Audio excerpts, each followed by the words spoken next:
राधे कृष्णा दोस्तों, वैष्णवी वृंदावन चैनल में आपका स्वागत है। आइए सुनते हैं वट सावित्री व्रत कथा। भद्र देश के एक राजा थे जिनका नाम अश्वपति था। भद्र देश के राजा अश्वपति की कोई संतान नहीं थी। उन्होंने संतान की प्राप्ति के लिए मंत्रोच्चारण के साथ प्रतिदिन 1,00,000 आहुतियाँ दी। 18 वर्षों तक यह क्रम जारी रहा। इसके बाद सावित्री देवी ने प्रकट होकर वर दिया कि राजन, तुझे एक तेजस्वी कन्या पैदा होगी। सावित्री देवी की कृपा से जन्म लेने के कारण कन्या का नाम सावित्री रखा गया। कन्या बड़ी होकर बेहद रूपवान हुई।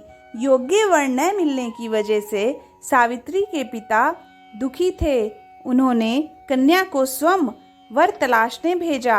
सावित्री तपोवन में भटकने लगी। वहाँ साल्व देश के राजा द्युम्नसेन रहते थे।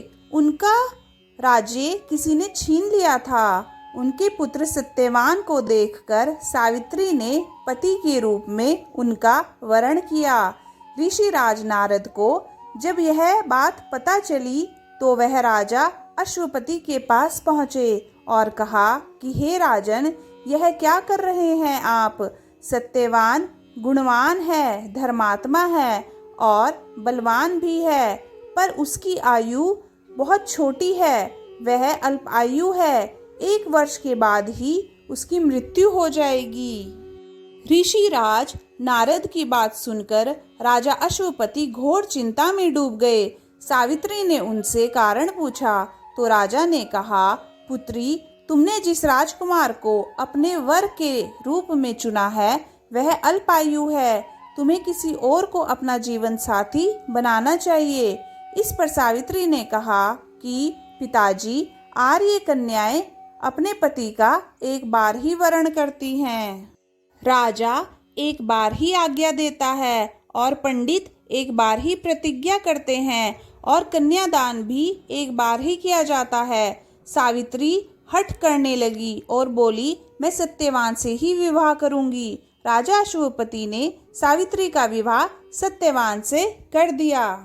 सावित्री अपने ससुराल पहुंचते ही सास ससुर की सेवा करने लगी। समय बीतता चला गया। नारद मुनि ने सावित्री को पहले ही सत्यवान की मृत्यु के दिन के बारे में बता दिया था। वह दिन जैसे जैसे करीब आने लगा, सावित्री अधीर होने लगी। उन्होंने 3 दिन पहले से ही उपवास करना शुरू कर दिया। नारद मुनि द्वारा कथित निश्चित तिथि पर पितरों का पूजन किया।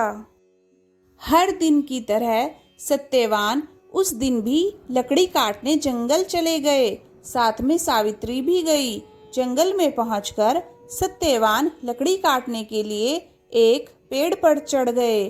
तभी उनके सिर में बहुत तेज दर्द होने लगा।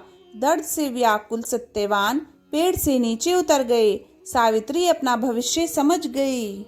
सत्यवान के सिर को गोद में रखकर सावित्री सत्यवान का सिर सहलाने लगी।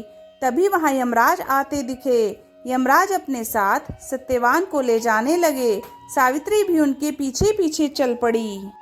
यमराज ने सावित्री को समझाने की कोशिश की कि यही विधि का विधान है, लेकिन सावित्री नहीं मानी। सावित्री की निष्ठा और पतिपरायणता को देखकर यमराज ने सावित्री से कहा कि हे देवी, तुम धन्य हो।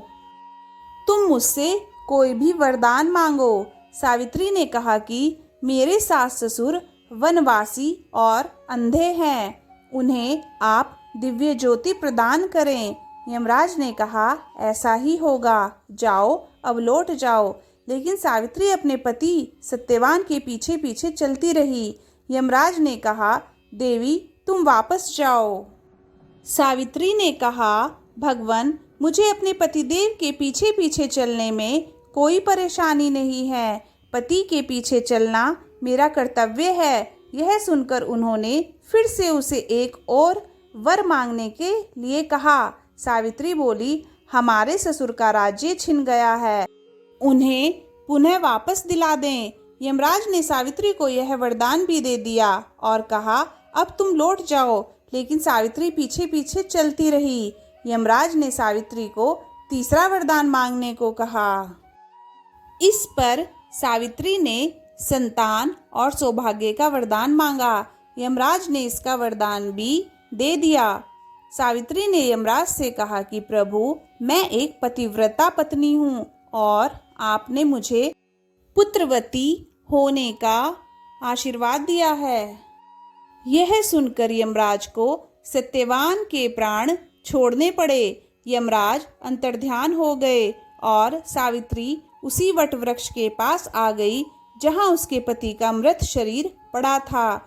सत्यवान जीवित हो गए और दोनों खुशी खुशी अपने राज्य की ओर चल पड़े। दोनों जब घर पहुंचे तो देखा कि माता पिता को दिव्य ज्योति प्रदान हो गई है। इसी प्रकार सावित्री सत्यवान चिरकाल तक राज्य सुख भोगते रहे।